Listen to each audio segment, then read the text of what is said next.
নামাজে মনোযোগ বসাতে পারছি না, এক্ষেত্রে কি করা উচিত? নামাজে মনোযোগ বসাবার জন্য অনেক করণীয় আছে। নামাজে মনোযোগ ধরে রাখতে পারেন না, এই সমস্যা কি আপনাদেরও আছে ভাই? আছে? নামাজে মনোযোগ ধরে রাখতে পারেন না? আজকে আমি আপনাদেরকে নামাজে মনোযোগ ধরে রাখার জন্য কয়েকটা টিপস, কয়েকটা পরামর্শ দিয়ে যেতে চাই, এবং আমি নিজে এগুলোর উপরে আমল করে আলহামদুলিল্লাহ ফল পেয়েছি, পরীক্ষিত। এরকম আমলগুলোর মধ্যে এক নম্বর হলো, ভালো করে শুনেন, এক নম্বর হলো চোখের হেফাজত করবেন। চোখের, মোবাইলে বা বিভিন্ন ভাবে চোখ দিয়ে হারাম জিনিস দেখেন, মেয়েদের ছবি দেখেন, ফিল্ম দেখেন, নাটক দেখেন, বিভিন্ন হারাম জিনিস দেখেন, এটা আপনি বন্ধ করেন। পরীক্ষামূলক 1 মাসের জন্য আপনি একটু চোখের রোজা করেন, আত্মনিয়ন্ত্রণে করার চেষ্টা করেন। যেই পুরুষ নিজেকে নিয়ন্ত্রণ করতে পারে না, সে আবার কিসের পুরুষ, সে আবার কিসের যুবক? নিজেকে নিয়ন্ত্রণ করার চেষ্টা করেন, এবং চোখের হেফাজত যদি আপনি করতে পারেন, আমি আপনাকে লিখিত দিতে পারি, টানা যদি আপনি দীর্ঘদিন আপনি এই কাজটা করেন, ইনশাআল্লাহ আপনি নামাজ এবং যে কোনো ইবাদতের স্বাদ পাবেন। শুরু করবেন অন্তত। দ্বিতীয়ত, হারাম উপার্জন ছাড়তে হবে। কি ছাড়তে হবে? হারাম খাওয়া ছেড়ে দেন, হালাল খাওয়ার গ্রহণ করেন, এটাও ইবাদতে মনোযোগ সৃষ্টি করতে সহযোগিতা করে। তৃতীয়ত, নামাজের জন্য বিশেষ করে বলতে চাই, এই যে পয়েন্টটা এখন বলতেছি নামাজের মধ্যে, এইটা যদি করেন আর আপনি মনোযোগ না আসে, আপনি আমাকে ব্যক্তিগতভাবে জানায়েন যে আপনি ভুল বলে আসছেন।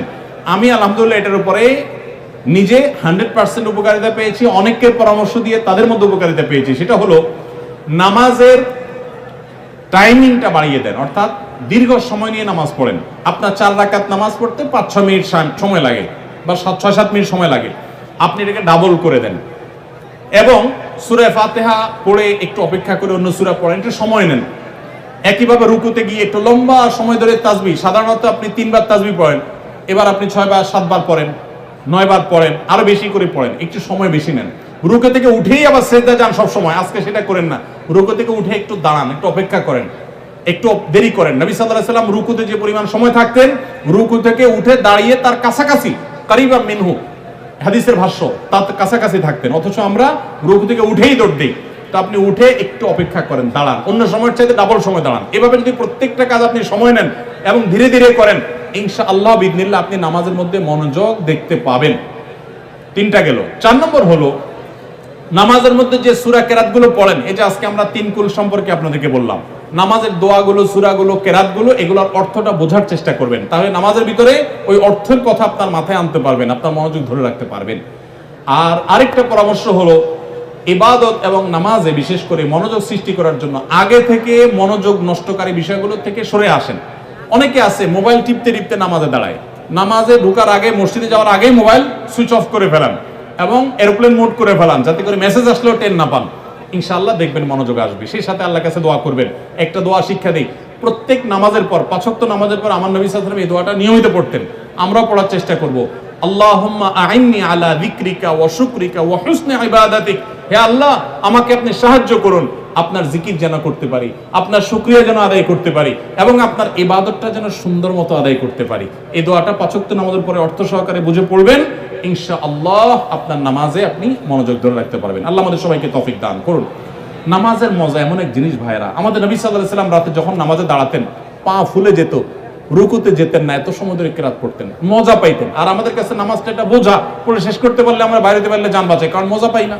এজন্য নামাজের স্বাদ আনার জন্য, মনোযোগ সৃষ্টি করবার জন্য এই আমলগুলো আমরা লক্ষ্য রাখবো। আল্লাহ তৌফিক দান করুন।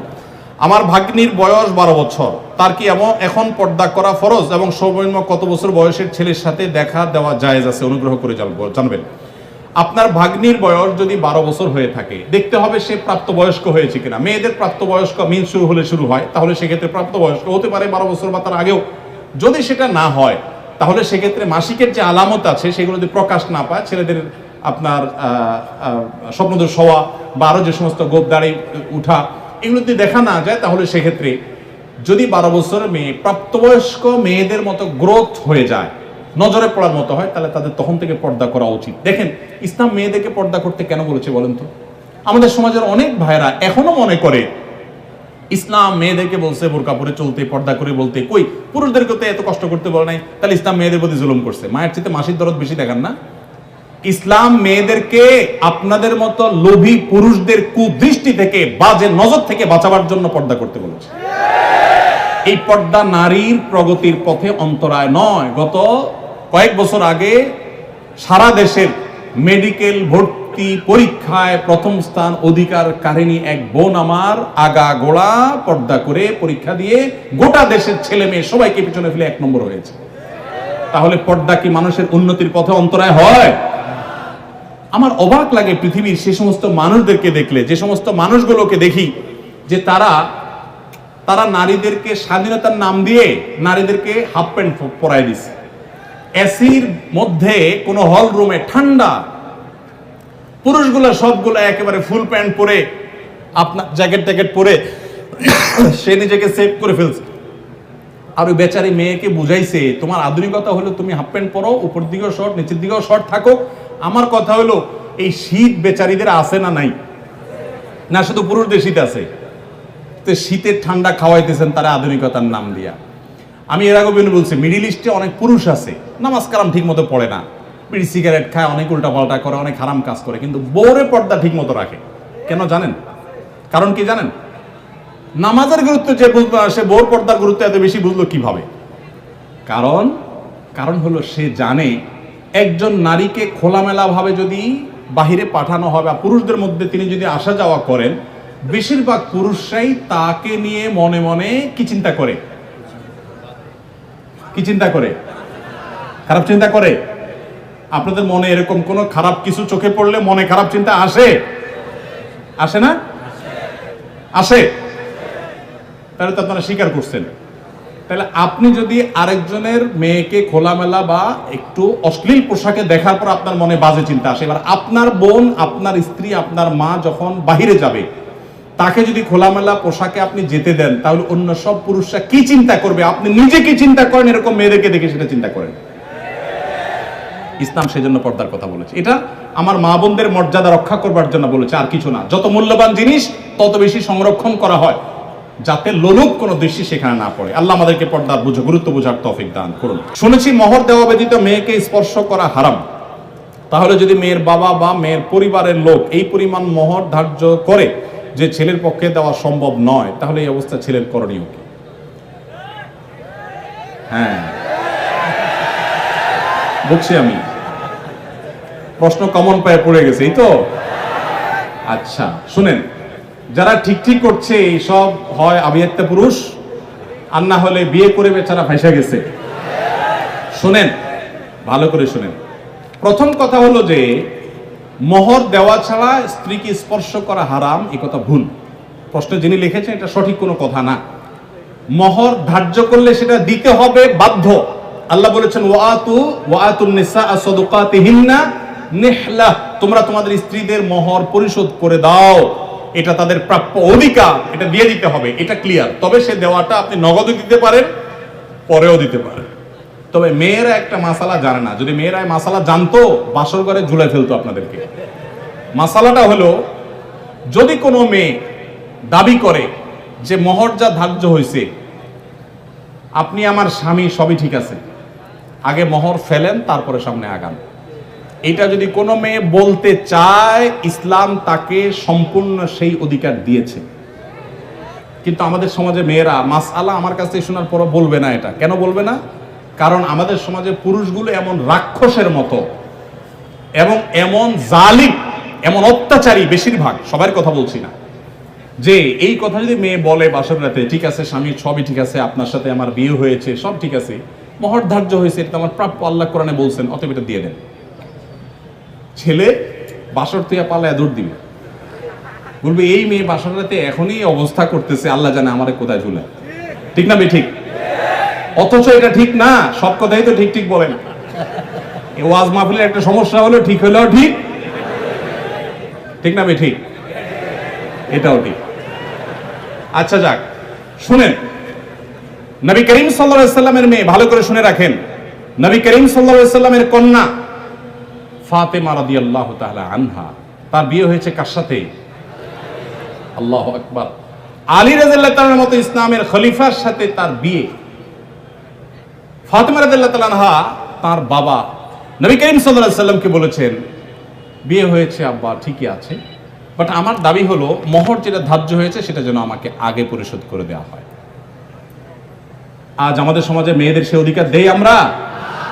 এই সমাজের সবচেয়ে বেশি অবিচার আমরা পুরুষরা মেয়েদের প্রতি করে থাকি। বিয়ে করেছেন আর মোহর পরিপূর্ণ পরিশোধ করছেন এরকম বাপের বেটা যারা, তারা হাত তোলেন। কয়টা বাপের বেটা দেখছেন এখানে? হাত গণেন তো কয়টা হাত। স্টেজেও হাত উঠে নাই, নামান, ইজ্জত বাঁচান। উঠছে মানে অল্প স্বল্প উঠছে, আমি সবার কথা বলছি। আমি দিয়ে দিয়েছি আলহামদুলিল্লাহ, আমি হাত উঠেছি। কিন্তু শুনেন, বাকিরা হাত উঠেছেন তার মানে কি সব অবিবাহিত? মোটেই না। কিন্তু মোহর দেন নাই। মোহর যদি ধার্য হয়ে থাকে তাহলে সেটা দিতে হবে, কথা ক্লিয়ার? মোহর না দিলে স্ত্রীকে সেটা হারাম হবে, হারাম। আপনি পাওনাদারের পাওনা না দিলে যেরকম হারাম হয়, স্ত্রীর মোহর না দিলে সেটা গুনাহ হয়। হ্যাঁ, পাওনাদারের পাওনা যেরকম আপনি সময় নিয়ে তার কাছ থেকে 1 বছর 2 বছর পরেও দিতে পারেন, স্ত্রীর মোহরটা এরকম পরে দিলেও আদায় হয়ে যাবে। বাট যদি না দেন, মেরে দেন যে আর স্ত্রীর আর কি দিব, সেটা আমার ঘরওয়ালি, তাহলে কিন্তু আপনি ধরা খেয়ে গেছে। কথা কি বুঝে আসছে? অনেক আমাদের দেশে মেয়েরা এত সহজ সরল। অনেক ছেলে আছে এমন বাটপারের বাটপার, বাসর রাতে বউরে বলে, দেখো এখন মোহর তো ধার্য করছে মুরব্বীরা 10 লাখ, আমি তো 20,000 টাকা বেতনে চাকরি করি, কোত্থেকে দিব এত টাকা? তবে আল্লাহ যদি বাঁচায় এই তো কদিন পর ইটালি চলে যাব, কত টাকা আসবে সবই তো তোমার। এইসব ফুসলানো কথা শুনে বেশিরভাগ সহজ সরল মেয়েরা বলে ফেলে, আরে কি বলেন মোহর তো আমার লাগবে না, এসব কিছু আমার কিছু লাগবে না, এই মাফ করে দিল আর কি, ধরাটা খাইলো। এই জন্য সহজ সরল মেয়েদেরকে ধোকা দিবেন না। এখন কথা হলো, বাপ মা বেশি ধরে ফেলছে, কি করবেন? আমি এটা এর আগেও বিভিন্ন জায়গায় বলেছি, বুদ্ধি খুব সোজা, শিখাই দিব। যদি মোহর বাপ মা 10 লাখ 20 লাখ ধরে থাকে, এখন আপনিও রাজি হয়েছেন, আপনি রাজি হয়েছেন কেন?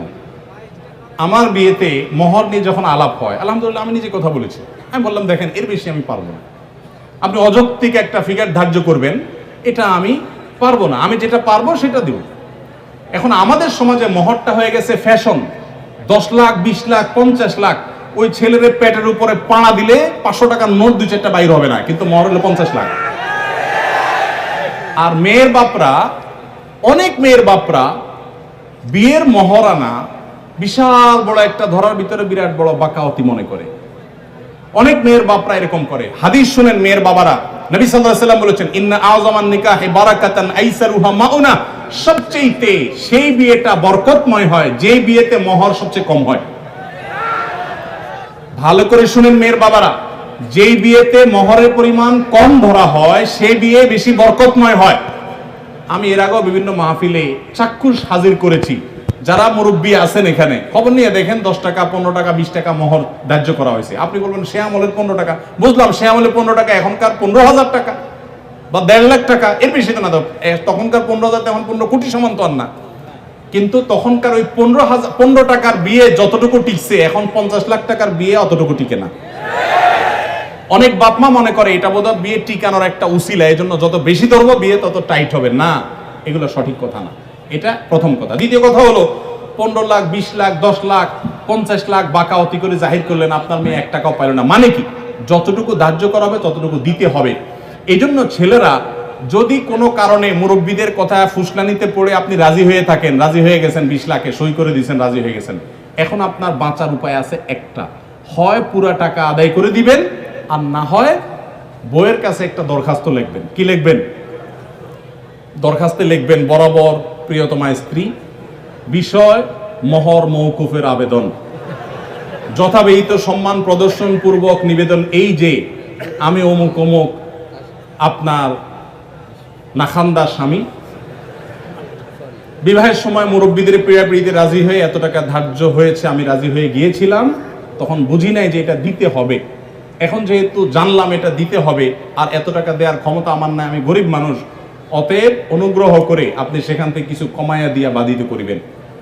স্ত্রী যদি সেই অ্যাপ্লিকেশন গ্রহণ করে বলে, ঠিক আছে তুমি গরিব মানুষ, যাও 50% মাফ করে দিছি, বা 40% বা 90% মাফ করে দিছি, ঠিক আছে এত দাও বাকিটা মাফ, তাইলে আপনি মাফ পাবেন। আর যদি স্ত্রী মাফ না করে, তাহলে বলবেন ঠিক আছে আমি আপনার থালা বাসন কোসন ইত্যাদি ধুয়ে দিব, এটার বাবদ আপনি কিছু মাফ করে দেন। মানে খোলাসা কথা হলো, যেভাবেই হোক স্ত্রীর কাছ থেকে আপনাকে মাফ আদায় করতে হবে। চেষ্টা করবো তো আমরা সবাই। মোহর আদায় করা ছাড়া কোনো মানুষ যেন মারা না যায়। সবাই দিবেন তো ইনশাল্লাহ মোহর? মোহর আদায় করে দিবেন। বেশি হয়ে থাকলে স্ত্রীকে বুঝান। আমি যদি একটু রসিকতা করে বলেছি, আপনি বুঝান স্ত্রীকে, দেখো বেশি হয়ে গেছে, তুমি তো দেখতেছো আমার অবস্থা, এখন তুমি একটু স্যাক্রিফাইস করো, আন্ডারস্ট্যান্ডিং করেন। সে যদি কমায় দেয় তাহলে সেটা জায়েজ আছে, কোনো অসুবিধা নেই। এই জন্য কাঠি কিন্তু বইয়ের হাতে। যাদের মোহর বেশি ধরা হয়ে গেছে, বইয়ের সাথে বেশি তাফালিং করবেন না, নরম নরম সুরে মাফ করায় নেবেন অন্তত। আসুন্নাহ ফাউন্ডেশন, উম্মার স্বার্থে সুন্নাহর সাথে।